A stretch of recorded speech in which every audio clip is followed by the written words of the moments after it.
Hi guys, so this next video will be about special segments in circles. Let's have the first theorem. So two chords which intersect inside the circle have segments whose products are equal. So we have here the drawing, and the result here will be DE, line segment DE times EB equals to AE times EC. AE times EC. Let's have examples. So in here, this is the drawing. Then in the problem, you're going to find AE. Now, if we're going to apply the theorem, we can have this one as AE times EC. Then this is equal to PE times ED. Then AE here is unknown, so we're going to just copy AE times EC is 4 times 4. Then BE is equal to 8. Then times ED is 5. Then copy AE times 4. Then 8 times 5 is 40. Then dividing both sides by 4. So AE times 4 divided by 4 equals 40 over 4. So the answer here is AE. Then 40 divided by 4 is 10. Therefore, AE is equal to 10. So this is 10 here. Okay, example number 2. We have here the drawing. BE is x plus 3. ED is x plus 1. AE is x. And EC is x plus 5. So find AE, EC, BE, and ED. So applying again the theorem, we're going to have here AE times EC will be equivalent to BE times ED. Now AE here is x, so we're going to have x times EC, x plus 5. Then BE is x plus 3 times ED, which is x plus 1. So we're going to have the result as x times x plus 5 is x squared plus x times 5x. Then x plus 3 times the quantity of x plus 1, this will be equal to x squared. Then 3x plus 1x is 4x, so plus 4x.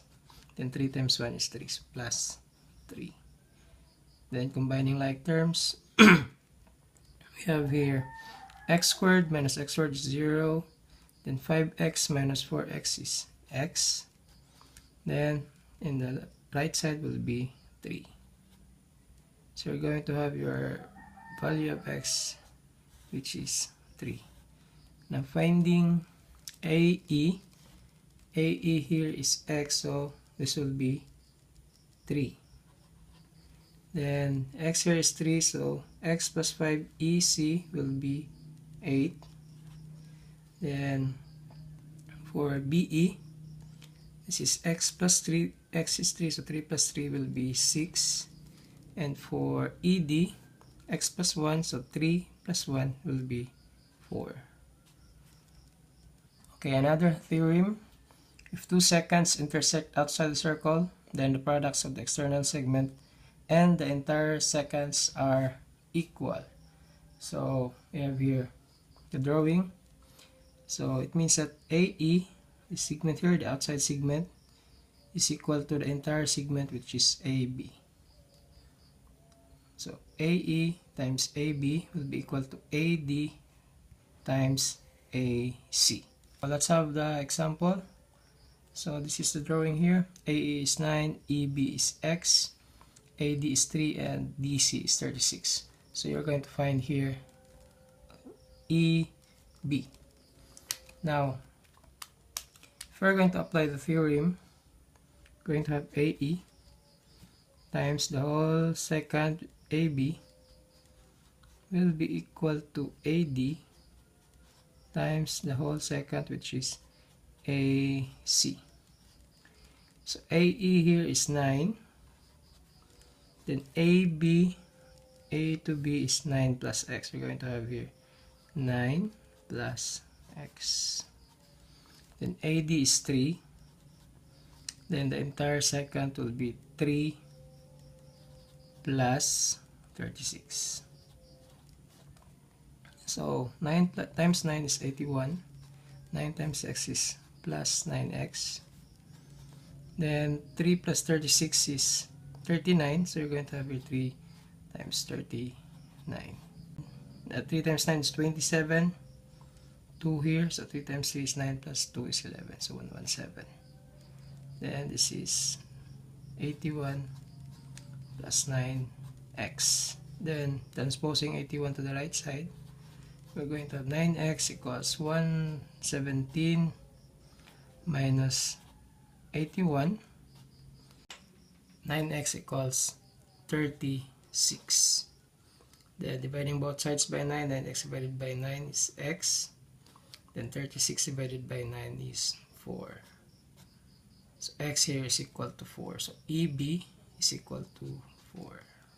Okay, last theorem. If a secant and a tangent intersect outside the circle, then the square of the tangent equals the product of the secant segment and the entire secant. So I have here the drawing. So it means that AB squared, square of the tangent, will be equivalent to AD times the whole secant AC. Okay, example, AB here is 8, AD is x, and BC is x plus 8. So applying the theorem, we're going to have AB squared will be equal to AD times the whole secant, which is AC. So AB here is 8, so 8 squared equals AD is x, then AC is x plus 8. And 8 squared is 64. Then x plus x is 2x. So we're going to have here x times 2x plus 8. Then 64 here equals x times 2x is 2x squared. And x times 8 is 8x. Then transposing 64 to the right side, we're going to have here 0. 2x squared plus 8x minus 64. And since these terms here are divisible by 2, so we're going to have your answer as x squared divided by 2. So 8x divided by 2 is 4x. Then negative 64 divided by 2 is negative 32. This is 0 here. So applying factoring, we're going to have our answer as x here, then x, then factors of negative 32 that when you're going to add, the answer is 4. So that will be plus 8 and minus 4. 8 times negative 4 is negative 32. 8 plus negative 4 is 4. So applying zero product property, we're going to have here x plus 8 equals 0 and x minus 4 equals 0. So x here is equal to negative 8. X here is equal to 4. Since we're talking with measurements here, so there's no such thing as negative measurement. So we're not going to use this one. We're going to use x equals 4. So if x is equal to 4, meaning AD will be equivalent to 4. And x plus 8, so 4 plus 8 will be 12. So DC is equal to 12. I hope this video helped you. So if you have got questions and suggestions, please comment below. Thank you. See you next time.